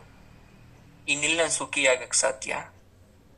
ಅಥವಾ ಹೊರಗಡೆಯವ್ರು ಯಾರೋ ದ್ವೇಷ ಮಾಡ್ತಿರ್ತಾರೆ, ಅಥವಾ ನೀವೇ ದ್ವೇಷ ಮಾಡ್ತಿರ್ತೀರ, ಮನ್ಸಲ್ಲಿ ಏನೋ ಇಟ್ಕೊಬಿಟ್ಟಿರ್ತೀರ. ನಾನು ಯಾರನ್ನು ಬೇಕಾದ್ರೂ ಕ್ಷಮಿಸ್ತೀನಿ, ನೋಡ ಆ ವ್ಯಕ್ತಿನ ಮಾತ್ರ ಕ್ಷಮಿಸಲ್ಲ, ನಾನ್ ಸತ್ರು ಕ್ಷಮಿಸಲ್ಲ, ನಾನ್ ಸತ್ಬಿಟ್ರ ನನಗೆ ಮಣ್ಣು ಹಾಕ್ಬಾರ್ದ ವ್ಯಕ್ತಿ, ನನ್ನ ಅಂತಿಮ ಸಂಸ್ಕಾರಕ್ಕೂ ಬರಬಾರ್ದ ವ್ಯಕ್ತಿ. ನೀವಂಗ್ ಮಾತಾಡಿದ ತಕ್ಷಣ ಏನಾಗುತ್ತೆ ಗೊತ್ತಾ?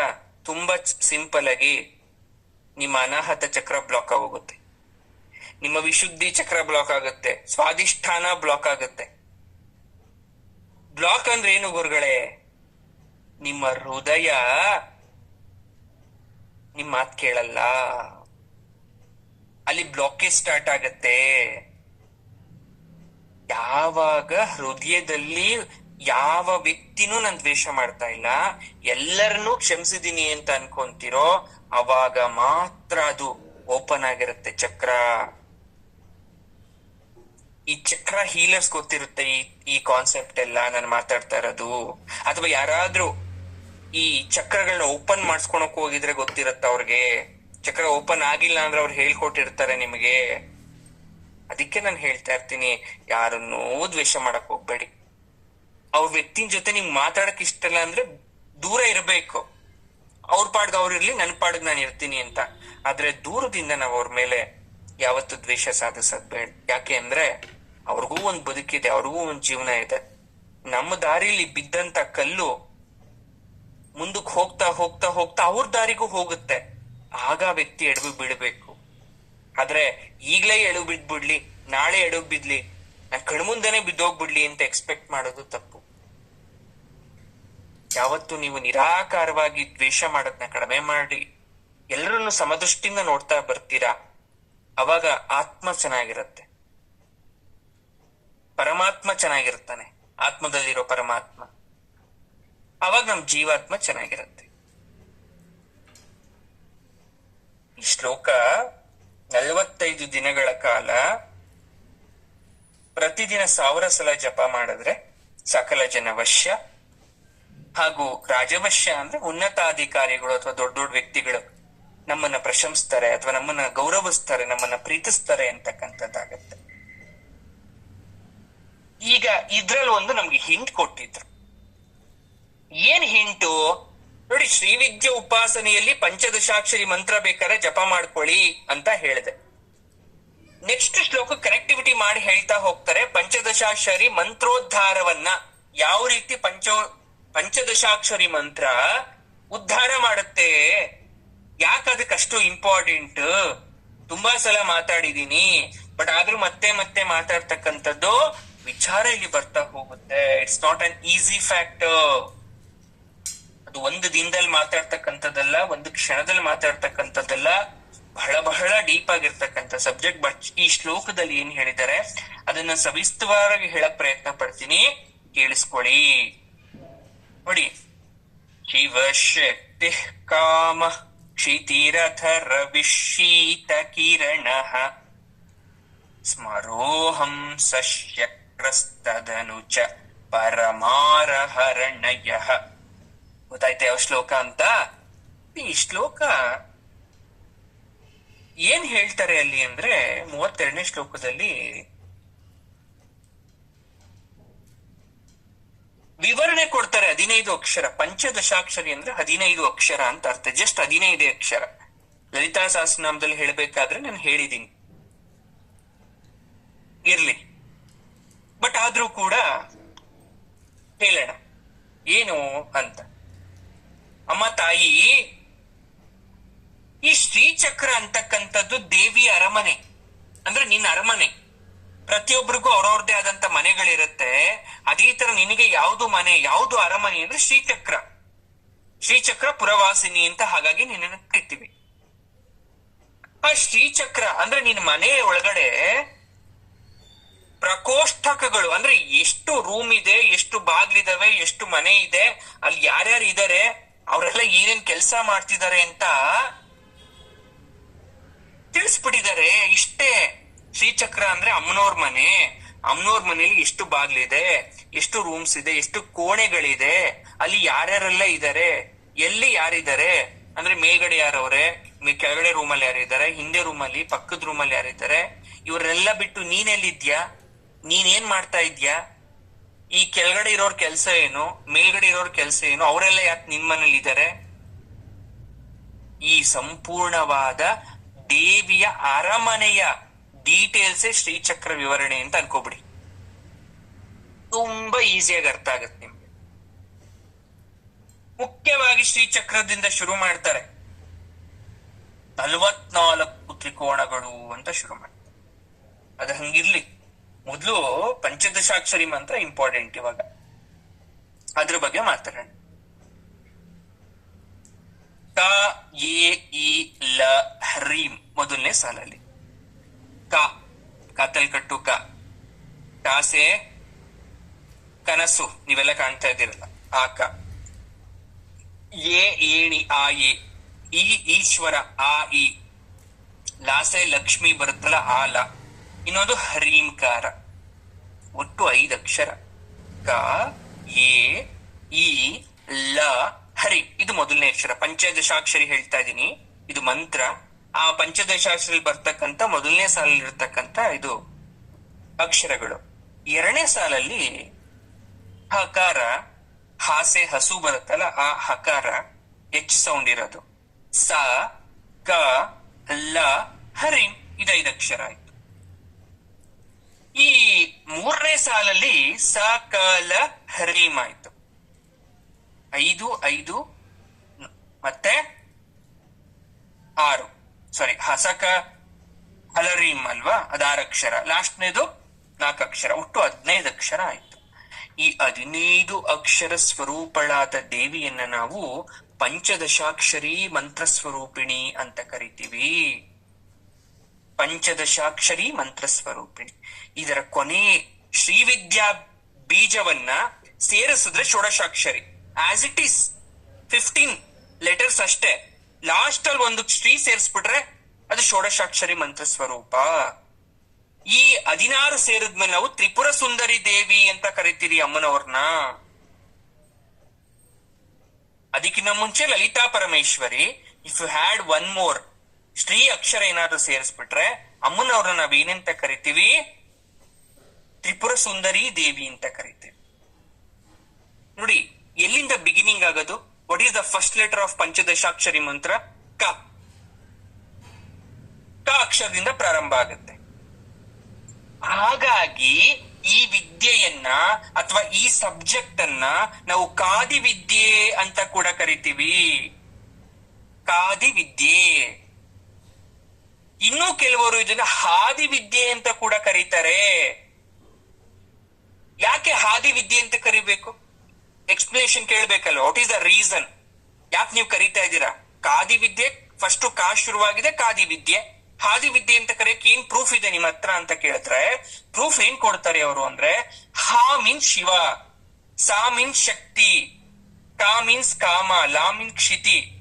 ಸೊ ಹ ಸ ಕಾಲ ಅನ್ನೋದು ಒಂದೇ ಲೈನ್ ಅಲ್ಲಿ ಬಂದಿದೆ. ಹಾಗಾಗಿ ಇಲ್ಲಿ ಹಾ ಬಂದಿರೋದ್ರಿಂದ ಹಾದಿ ವಿದ್ಯೆ ಅಂತ ಕೂಡ ಕರಿಬಹುದು ಅಂತ ಹೇಳ್ತಾರೆ. ಇಲ್ಲಿ 3 ವರ್ಗ ಒಟ್ಟು. First line, second line, third line. ಆ 2ನೇ ಲೈನ್ ಅಲ್ಲಿ ಹಕಾರ ಇರೋದ್ರಿಂದ ಹಾದಿ ವಿದ್ಯೆ ಅಂತ ಕರಿಬಹುದು. ಯಾಕಂದ್ರೆ ಈ ಮಂತ್ರವನ್ನ ಲೋಪಾಮುದ್ರಳು ಆರಾಧಿಸಿದ್ದು. Lopamudra is an woman. ಅವಳೊಬ್ಬ ಹೆಣ್ಣು ಮಗಳು, ಒಬ್ಬ ತಾಯಿ. ಯಾರು? ಅಗಸ್ತ್ಯ ಮಹಾಮುನಿಯರ ಹೆಂಡತಿ. ಆಕೆ ಅಗಸ್ತ್ಯರು ಕಾದಿ ವಿದ್ಯೆಯನ್ನ ಪ್ರತಿಪಾದಿಸಿದ್ರೆ ಆಕೆ ಹಾದಿ ವಿದ್ಯೆಯನ್ನ ಪ್ರತಿಪಾದಿಸ್ತಾರೆ. ಈಗ ಇಷ್ಟೊತ್ತು ಆಯ್ತು. Very simple subject, very simple secret. 90% ಯಾರಿಗೂ ಗೊತ್ತಿಲ್ಲ. ಏನು ಗೊತ್ತಾ? ದ ಮೀನಿಂಗ್ ಆಫ್ ಪಂಚದಶಾಕ್ಷರಿ ಮಂತ್ರ.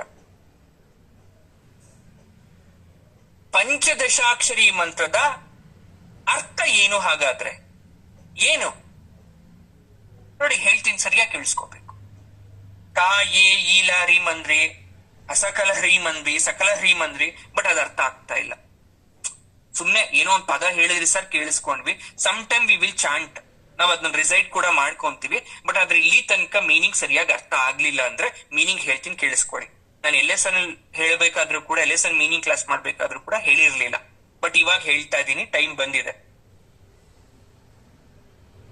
ಹೃದಯ ಕಮಲದಲ್ಲಿ ವಾಸಿಸ್ತಕ್ಕಂತ ಪ್ರಜ್ವಲಿಸುವ ಬೆಂಕಿಯಂತೆ ಹೊಳೆಯುವ ಆ ಪ್ರಜ್ಞೆ, ಆ ಜ್ಞಾನ, ಆ ಶಕ್ತಿ, ಸತತವಾದ ಆನಂದವನ್ನ ನೀಡೋದ್ರ ಜೊತೆಗೆ ಐಶ್ವರ್ಯ, ಖ್ಯಾತಿಯನ್ನ ತಂದುಕೊಟ್ಟು ನನಗ್ ಬರ್ತಕ್ಕಂತ ಎಲ್ಲ ಕಷ್ಟಗಳಿಂದ ರಕ್ಷಿಸುತ್ತದೆ ಅನ್ನೋದೇ ಪಂಚದಶಿ ಮಂತ್ರದ ಅರ್ಥ. ಇನ್ನೊಂದ್ಸಲ ಹೇಳ್ತೀನಿ. ಸ್ವಲ್ಪ ಪದಗಳು ಒಳಗಡೆ ಹೋಗ್ತಾ ಇದ್ದಂಗೆ, ಆಳವಾಗಿ ಹೋಗ್ತಾ ಇದ್ದಂಗೆ ಅರ್ಥ ಆಗಲ್ಲ. ನಾವೆಲ್ಲ ಕಾಮನ್ ಪೀಪಲ್ ಅಲ್ವಾ, ಸಾಮಾನ್ಯ ಜನರು. ಹಾಗಾಗಿ ಹೃದಯ ಕಮಲದಲ್ಲಿ ವಾಸಿಸುವ ಅಂದ್ರೆ ಏನಪ್ಪಾ? ಈಗ ನಿಮ್ದೆಲ್ಲ ಹೃದಯ ಇದ್ಯಾ, ನಿಮ್ ಸೋಲ್ ಆತ್ಮ ಇದ್ಯಾ, ಅದ್ರೊಳಗಡೆ ಒಂದ್ ಕಮಲದ ಹೂವು ಅಂತ ಅನ್ಕೊಂಬಿಡ. ಹೃದಯದೊಳಗಡೆ ಒಂದ್ ಕಮಲದ ಹೂವು. ಆ ಕಮಲದ ಹೂವಿನಲ್ಲಿ ವಾಸಿಸ್ತಕ್ಕಂಥದ್ದು ಯಾರು? ಅಮ್ಮನವರು. ಅಮ್ಮನವರು ವಾಸಿಸ್ತಾ ಇದ್ದಾರೆ ಅಂದ್ರೆ ಅದು ಯಾವ ರೀತಿ? ಪ್ರಜ್ವಲಿಸ್ತಕ್ಕಂತ ಬೆಂಕಿಯಂತೆ ಹೊಳೆತಕ್ಕಂತ ಅದೊಂದು ಪ್ರಜ್ಞೆ, ಅದೊಂದು ಶಕ್ತಿ. ಆ ಶಕ್ತಿ ಏನ್ ಕೊಡ್ತಾ ಇರುತ್ತೆ ಗೊತ್ತಾ ನನಗೆ? ಯಾವಾಗ್ಲೂ ಆನಂದ ಅಂದ್ರೆ ಹ್ಯಾಪಿನೆಸ್ ಕೊಡ್ತಾ ಇರುತ್ತೆ. ಅದ್ರ ಜೊತೆಗೆ ಐಶ್ವರ್ಯ ಕೂಡ ಕೊಡುತ್ತೆ, ಖ್ಯಾತಿ ತಂದು ಕೊಡುತ್ತೆ, ನನ್ನ ಎಲ್ಲ ರಕ್ಷಣೆ ಅಂದ್ರೆ ಎಲ್ಲ ಕಷ್ಟಗಳಿಂದ ರಕ್ಷಿಸುತ್ತೆ ಅನ್ನೋದು ಇದರ್ಥ.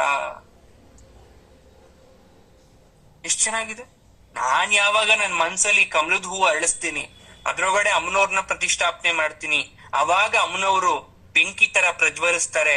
ಆ ಬೆಂಕಿ ತರ ಪ್ರಜ್ವಲಿಸುತ್ತಲ್ಲ ಆ ಕಿರಣ, ಅದೇನ್ ಮಾಡುತ್ತೆ, ನಂಗೆ ಐಶ್ವರ್ಯ ಕೊಡುತ್ತೆ, ಕೀರ್ತಿ ಕೊಡುತ್ತೆ, ಆರೋಗ್ಯ ಕೊಡುತ್ತೆ, ಧನ ಕೊಡುತ್ತೆ, ಎಲ್ಲ ಕಷ್ಟಗಳಿಂದ ರಕ್ಷಣೆ ಮಾಡುತ್ತೆ. ಇದೇ ಪಂಚದಶಾಕ್ಷರಿ ಮಂತ್ರದ ಅರ್ಥ. ಚೆನ್ನಾಗಿದೆ ಅಲ್ವಾ? ಇದನ್ನ ಓದಿ ಓದಿ ಅಂತ ಇರೋದು, ಬೇರೆ ಏನೋ ಓದ್ಬಿಟ್ಟು ನಾವೇನೋ ಆಗ್ಬಿಡಿ ಅಂತ ಯಾರು ಹೇಳ್ತಾ ಇಲ್ಲ. ನಾವೆಲ್ಲ ನಮ್ಗೇನ್ ಜ್ಞಾನದ ಕೊರತೆ, ಮಾಹಿತಿ ಕೊರತೆ ನಮ್ಗೆ. ಸರ್ ಸುಮ್ನಿರಿ ಸರ್, ಶ್ರೀಚಕ್ರದಲ್ಲಿ ನೀವು ಏನೇನೋ ಇದನ್ನ ಆರಾಧನೆ ಮಾಡಿ ಅಂತ ಹೇಳ್ತೀರಾ, ಅದೆಲ್ಲ ನಮ್ಗಾಗಲ್ಲ, ತುಂಬಾ ಕಷ್ಟ, ತುಂಬಾ ನಿಯಮ ನಿಷ್ಠೆಯಿಂದ ಇರ್ಬೇಕಂತೆ. ಯಾರೋ ಮಾಡಿರೋರು ಹೇಳ್ತಾರೆ, ನಾನು ಅಷ್ಟು ವರ್ಷದಿಂದ ಮಾಡ್ತೀನಿ, ಇಷ್ಟು ವರ್ಷದಿಂದ ಮಾಡ್ತೀನಿ ಅಂತ ಎದುರಿಸೇ ಬಿಡ್ತಾರೆ ನನ್ನನ್ನ. ನನ್ ಮೈ ಮೇಲೆ ದೇವ್ರೆಲ್ಲ ಬಂದ್ಬಿಟ್ಟಿತ್ತು ಅಂತ ಹೇಳ್ಬಿಟ್ರು, ನನಗ್ ಭಯನೇ ಆಗೋಯ್ತು. ನನಗ್ ಬಂದ್ಬಿಟ್ರೆ ಏನ್ ಮಾಡೋದು, ನನ್ ಗಂಡ ಆಮೇಲೆ ಹೊರಗಡೆ ಹಾಕ್ಬಿಡ್ತಾರೆ ಅಂತೆಲ್ಲ. ನೋಡಿ, ಅದೆಲ್ಲ ಔಟ್ ಆಫ್ ಬೌಂಡ್ರಿ ಕ್ವಶನ್ಸ್. ಅದು ಅವ್ರಿಗ್ ಬಂತು ಅಂತ ನಮಗ್ ಬರ್ಬೇಕು ಅಂತೇನಿಲ್ಲ, ಬರ್ದಿದ್ರು ಬಂತು ಅಂತ ಹೇಳ್ಕೊಳೋದಲ್ಲ.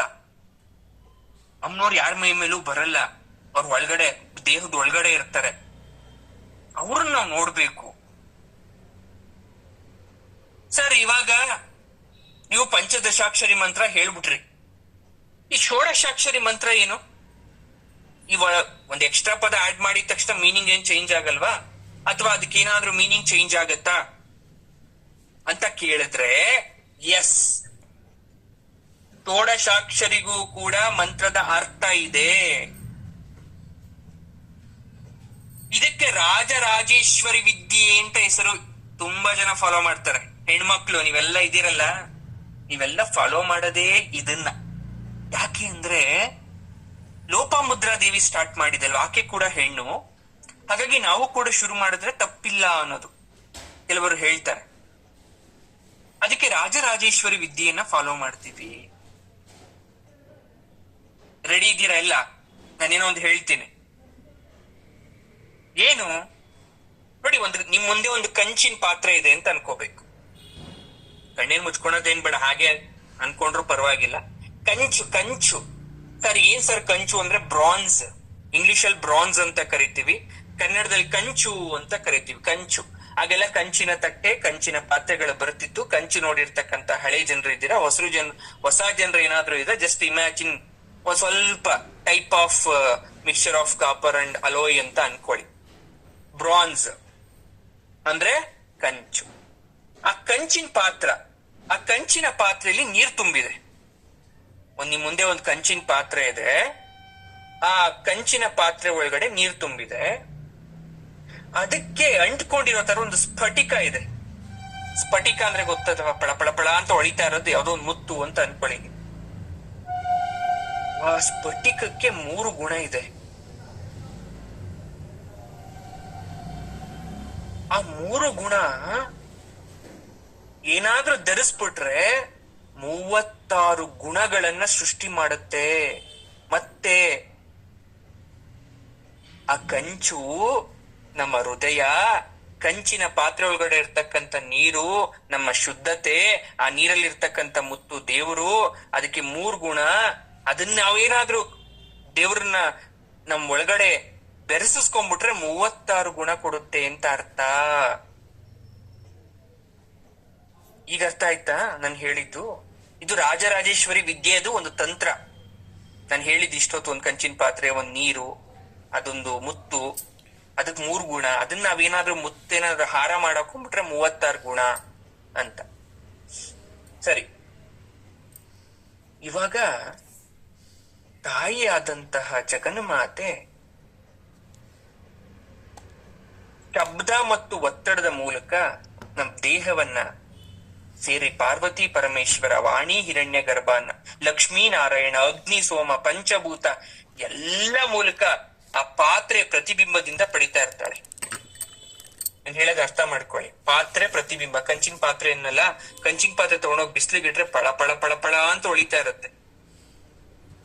ಆ ಪಳ ಪಳ ಪಳ ಪಳ ಅಂತ ನಮ್ಮ ದೇಹದಲ್ಲಿ ಕೂಡ ಒಳೆದು ತಾಯಿ ನಮ್ಗೆ ಬ್ರಹ್ಮಜ್ಞಾನದ ಅರಿವನ್ನ ನೀಡ್ತಾಳೆ, ಅನುಭವಿಸೋ ತರ ಮಾಡ್ತಾಳೆ.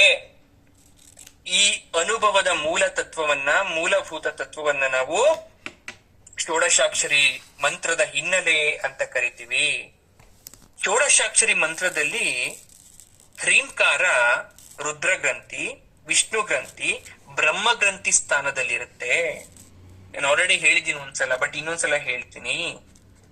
ಈ ಮೂರು ಖಂಡಗಳಲ್ಲಿ ಜ್ಞಾನಶಕ್ತಿ, ಇಚ್ಛಾಶಕ್ತಿ, ಕ್ರಿಯಾಶಕ್ತಿ ಅಂದ್ರೆ ನಾಲೆಜ್ ಆಗಿರ್ಬೋದು, ಅಥವಾ ಮಾಡ್ತಕ್ಕಂಥ ವರ್ಕ್ ಆಗಿರ್ಬೋದು, ತಗೊಂತಕ್ಕಂಥ ಡಿಸಿಷನ್ಸ್ ಆಗಿರ್ಬೋದು, ಜಾಗೃತ್, ಸ್ವಪ್ನ, ಸುಷುಪ್ತಿ ಅಂತಕ್ಕಂಥ ಅವಸ್ಥಾತ್ರಯಗಳಾಗಿರ್ಬೋದು, ಅಭಿಮಾನಿಗಳಂತಹ ವಿಶ್ವ, ತೈಜಸ, ಪ್ರಾಜ್ಞ ಸ್ವರೂಪಿಗಳಾಗಿರ್ಬೋದು, ಇಲ್ಲೆಲ್ಲ ಇಲ್ಲೇ ವರ್ಕೌಟ್ ಆಗೋದು. ನಿಮ್ಮ ತಲೆ ಅಂದ್ರೆ ಅರ್ಥ ಆಯ್ತಾ? ನಿಮ್ಮ ತಲೆ ಅಲ್ಲಿ ಸಹಸ್ರದಳ ಪದ್ಮ ಇರುತ್ತೆ. ಅದನ್ನ ನಾವು ಚಂದ್ರಸ್ಥಾನ ಅಂತ ಕರಿತೀವಿ, ಚಂದ್ರಕಂಠ ಅಂತ ಕೂಡ ಕರಿತೀವಿ. ನಿಮ್ಮ ಹುಬ್ಬಿನ ಮಧ್ಯೆ ಫೋರ್ ಹೆಡ್, ಜೊತೆಗೆ ಫೋರ್ ಹೆಡ್ ಇಂದ ನಿಮ್ಮ ಕಂಠದ ತನಕ, ಫೋರ್ ಹೆಡ್ ಇಂದ ನಿಮ್ಮ ಥ್ರೋಟ್ ತನಕ, ಅಂದ್ರೆ ಹಣೆಯ ಮಧ್ಯಭಾಗದಿಂದ ಗಂಟಲಿನ ತನಕ ಆಜ್ಞಾ ಚಕ್ರ ಮತ್ತೆ ವಿಶುದ್ಧಿ ಚಕ್ರ ಇರುತ್ತೆ. ಇದನ್ನ ಬ್ರಹ್ಮ ಗ್ರಂಥಿ ಅಂತ ಕರಿತೀವಿ. ಎದೆಯಿಂದ ಹಾರ್ಟ್, ನಾಭಿ ತನಕ, ಹೊಕ್ಕಳು ತನಕ ಅನಾಹತ ಚಕ್ರ ಮತ್ತೆ ಮಣಿಪುರ ಚಕ್ರ ಇರುತ್ತೆ. ಇದನ್ನ ವಿಷ್ಣು ಗ್ರಂಥಿ ಅಂತ ಕರಿತೀವಿ. ಇನ್ನ ಈ ಹೊಕ್ಕಳು ಬಿಟ್ಟು ಕೆಳಗಡೆ ಇರೋ ಕಿಬ್ಬೊಟ್ಟೆಯಿಂದ ಗುದದ್ವಾರದ ತನಕ ಸ್ವಾದಿಷ್ಠಾನ ಮತ್ತೆ ಮೂಲಾಧಾರ ಚಕ್ರ, ಇದನ್ನ ರುದ್ರ ಗ್ರಂಥಿ ಅಂತ ಕರಿತೀವಿ.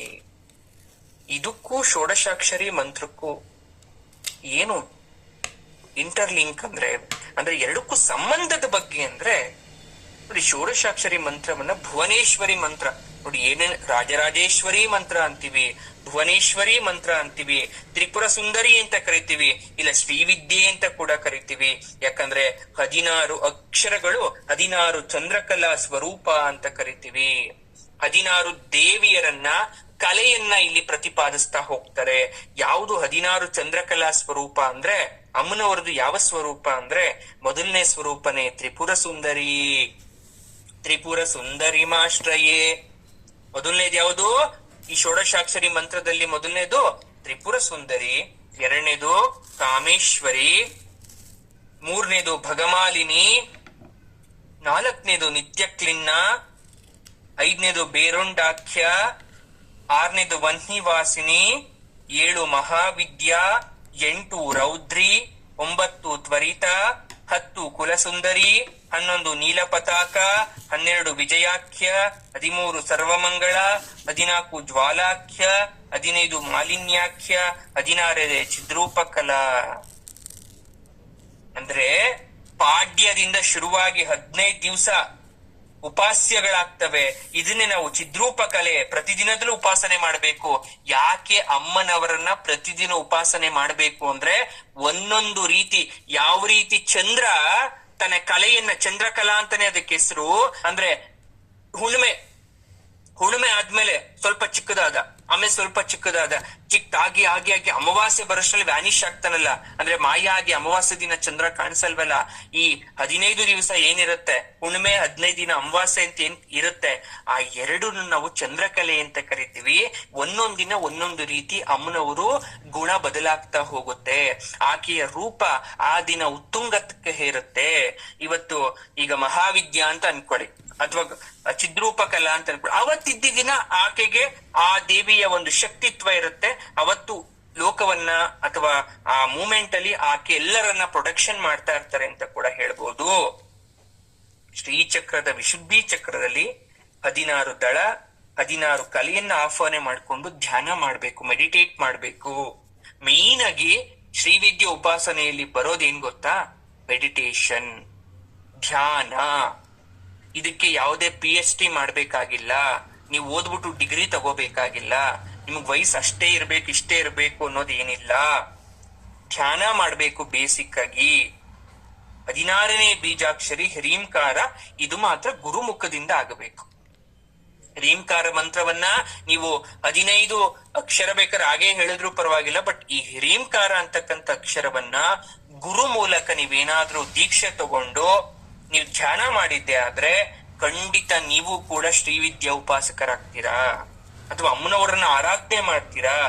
ಬಹಳ ಬಹಳ ಅಂಶ ಇದೆ ಇದ್ರ ಬಗ್ಗೆ ಮಾತಾಡ್ತಕ್ಕಂಥದ್ದು, ಆದ್ರೆ ಸಮಯ ಸಾಕಾಗ್ತಾ ಇಲ್ಲ. ಹಾಗಾಗಿ ಇದನ್ನ ಈಗ ನಿಲ್ಸಿರ್ತೀನಿ, ಶ್ಲೋಕ ಏನು ಮಾಡಕ್ಕಾಗಲ್ಲ, ಅರ್ಧ. ನಾನು ಮತ್ತೆ ಕಂಟಿನ್ಯೂ ಮಾಡ್ತೀನಿ. ಅರ್ಥ ಆಗ್ತಾ ಇದ್ಯಾ? ಬಟ್ ಸ್ವಲ್ಪ ಶ್ರೀಚಕ್ರ ಹಾಗೂ ಶ್ರೀವಿದ್ಯೆ ಉಪಾಸನೆ, ಬೇರೆ ವಿಚಾರಗಳ ಬಗ್ಗೆ ಆಸಕ್ತಿ ಇದ್ರೆ ನಿಮ್ಗೆ ಪಾಠ ತುಂಬಾ ಚೆನ್ನಾಗಿ ಅರ್ಥ ಆಗತ್ತೆ. ಮತ್ತೂ ಕೇಳ್ಬೇಕು, ಇನ್ನೂ ಕೇಳ್ಬೇಕು, ಸಮಯ ಆದ್ರೂ ಪರವಾಗಿಲ್ಲ ಅಂತಕ್ಕಂತ ಆನಂದತೆ ಹಾಗೂ ಆಕರ್ಷತೆ ನಿಮ್ಮಲ್ಲಿ ಉಂಟಾಗತ್ತೆ. ಯಾರಿಗೆ ಅಯ್ಯೋ ಇದೆಲ್ಲ ಬೋರು ಅಂತ ಅನ್ಸುತ್ತೆ ಅವ್ರಿಗೆ ಏನು ಮಾಡಕ್ಕಾಗಲ್ಲ. ದೇವಿ ಹತ್ರ ಕೇಳ್ಕೊಳ್ಳಿ, ಆ ಜ್ಞಾನವನ್ನ ನನಗೆ ವರಪ್ರಸಾದಿಸು ತಾಯಿ, ನಿನ್ ಬಗ್ಗೆ ಇನ್ನೂ ಹೆಚ್ಚಿನವಾಗಿ ತಿಳ್ಕೊಂತೀನಿ ಅಂತ. ಇದನ್ನ ಮತ್ತೆ ಮುಂದುವರಿದ ಭಾಗವಾಗಿ ನಾವು ಮುಂದಿನ ತರಗತಿಯಲ್ಲಿ ನೋಡೋಣ. ಎಲ್ರಿಗೂ ಶುಭ ಆಗ್ಲಿ.